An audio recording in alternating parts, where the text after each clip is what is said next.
Bonjour Stéphanie. Bonjour Stéphanie. Qu'est-ce que tu fais maintenant?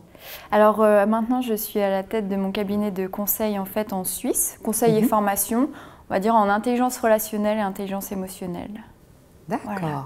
Et toi? J'ai rejoint un cabinet de conseil, formation, accompagnement en leadership éthique, donc vraiment pour accompagner les managers vers plus d'humain, plus d'éthique et les entreprises aussi, donc depuis 6 ans à peu près.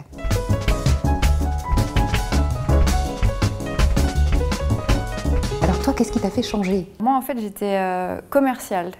Toute ma petite carrière, j'ai fini directrice commerciale dans des sociétés de services, donc du B2B. Je ne me posais pas beaucoup de questions jusqu'à cette dernière expérience salariée où j'ai dû faire du recrutement. À force d'absorber pendant les entretiens le mal-être de certaines personnes qui sont rejetées par le monde professionnel parce que trop vieux, parce qu'ils ont loupé un truc à un moment, parce que se sont pas assez formés à un autre moment, etc.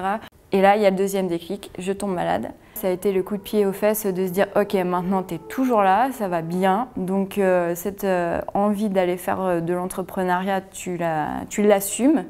Donc c'était vraiment de se dire tu reprends ta vie comme si tu en avais 20 et comme si c'était jamais rien passé avec l'expérience et le vécu que tu as. Voilà, exactement. C'est pas un départ à zéro parce qu'on s'est enrichi de tout ça, voilà. de toutes nos expériences. Ouais.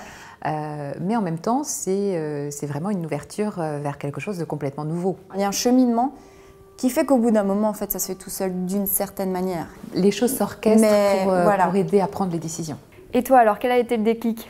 Avant, j'étais dans la finance. Je suis allée là où j'avais des possibilités, des opportunités, où ça me paraissait intéressant, en me disant chaque fois que je prenais un nouveau poste que finalement dans 2 ans, 3 ans, j'aurais fait le tour et il me faudrait autre chose parce que je savais que je m'ennuierais. Puis un jour, j'ai suivi une formation de sensibilisation au blanchiment d'argent qui est obligatoire dans le monde financier. Et là, j'ai réalisé que, en gros, entre 10 et 15% des flux financiers proviennent du blanchiment d'argent.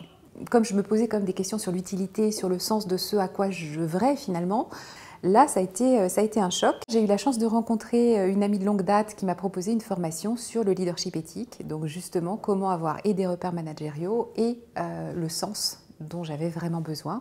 Et j'ai commencé ce parcours sur 3 ans et puis petit à petit, c'est devenu de plus en plus clair que j'avais vraiment très à cœur de transmettre ça à mon tour. C'était difficile avant.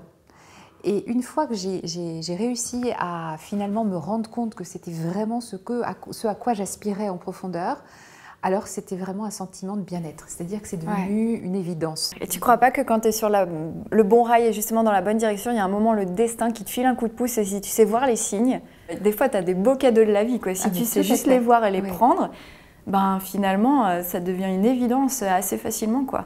Je crois que c'est ça la clé, c'est que quand tu es dans le plaisir et quand tu te sens comme allégé d'un poids et comme une petite plume qui va travailler tous les jours, là tu sais que tu as réussi ton choix de carrière quelque part. Quand tu vas travailler le matin, mais c'est avec le sourire aux lèvres, la banane. C'est pas du travail. C'est pas du travail. Ah ouais. Exactement. Ça devient des moments de vie, quoi, simplement, et de joie et de.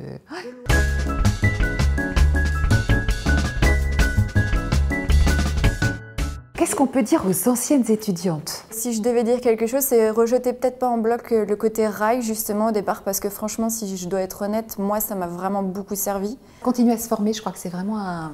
Il me semble un conseil important. Exactement. Peut-être un conseil de ça, c'est garder un budget. Toujours un peu en question, continuer à évoluer, à apprendre.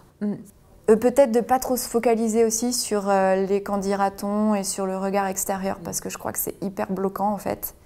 Alors tu dis pas trop se poser de questions, c'est évidemment y aller. Une fois que tu sais. Mais avant, prendre ces temps-là, parce que c'est des temps vraiment précieux, de se demander qu'est-ce que j'ai envie de vivre, qu'est-ce que j'ai envie de créer, à quoi est-ce que j'ai envie de contribuer, qu'est-ce qui fait sens pour moi, qu'est-ce qui me passionne.